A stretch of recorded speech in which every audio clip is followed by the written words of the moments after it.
circulate. Let the dollar circulate. Alright, what's going on, everybody? It's your boy CT.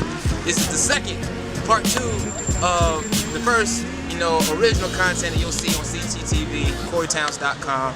Once again, we're out here after the Rebel Music Academy Symposium, hosted by my OG Rich Medina, and to my right, TV Land's left. Gotta do it for them because they gotta. Yeah, they get to look in the wrong place. To my right, TV Land's left. You probably have heard of this man in many different aspects of music, not even just hip hop. And we're going to discuss a little more how he kind of brings hip hop to mainstream culture. My man, my OG, Knife One. Oh man. What's up, brother? How you doing, brother? But see, Fonte slipped on the dap. He left me hanging. You know what I'm saying? Knife One is the man. Now I can tell you, let's just give a little background because we gotta, make this quick. First time I met this dude, it was at my father's 40th birthday party. I met him as one of my dad's friends, not really understanding who he was. My dad told me at the party that he had made the Jay-Z, the Blueprint joint. So I'm a starstruck, like teenager, so I'm just like, yo, I gotta get Knife One's autograph. So, and I quote, I went up to Knife One, I said, can I please get your autograph? First thing he said was, dude, do you know who your dad is?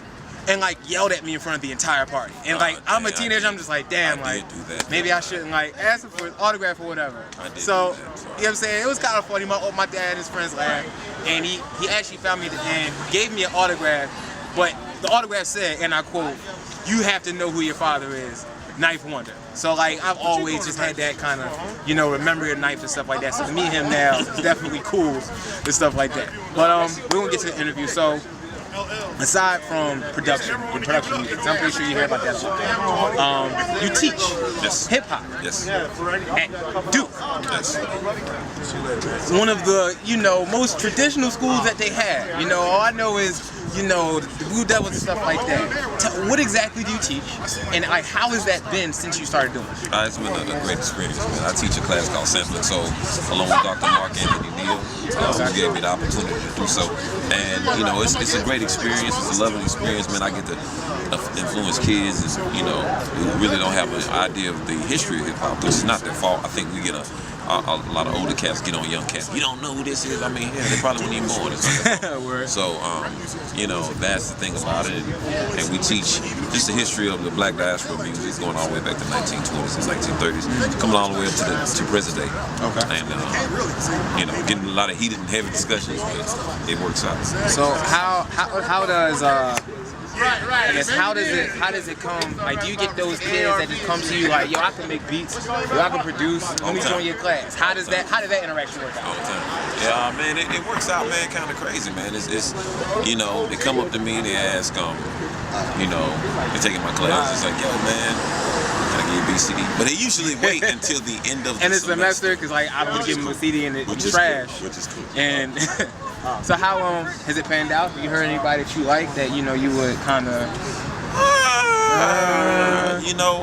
When I'm in teaching mode. I don't go into looking for obviously teaching the students. I've learned to separate the two. And sometimes when I get into professor mode, kids will come up and remind you I heard the joke you did with and I'm like, yeah. I'm your professor, bro.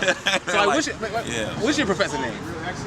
Do they call you Knife? They call me Knife. Yeah, they call me Knife. That's dope. Alright, so as a producer, as a legendary producer, Grammy Award winner, if I'm not mistaken, you won with Mary J. Back in 06. As a producer, what do you see as the state of new hip hop? I asked Fonte in an earlier interview, it's called everybody's trying to be indie. What do you say to the new age rapper?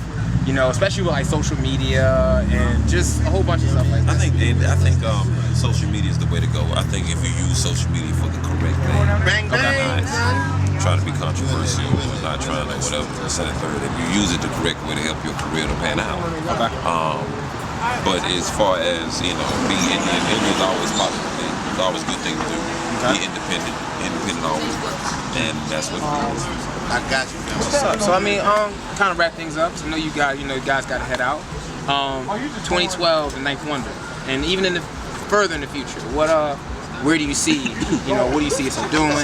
Still helping my artists, hold my artists together, have their own thing established for themselves, and for me, it'd be education.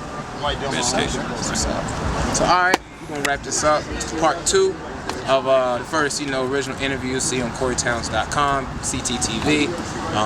Where can they find you at? They find me at ninthwonder.com or jamlarecords.com. JAMLA records.com. Shout out to everybody at Jamla Records. Yeah, man, I'm Cory Towns, like Wonder. And his dad is a legend. He's seen me since I was yay big, so you gotta, take it back, man. Definitely an old head, definitely somebody that looks out. That's it. CTxTV, CoryTowns.com. See you soon. Dollar circulate, let the dollar circulate.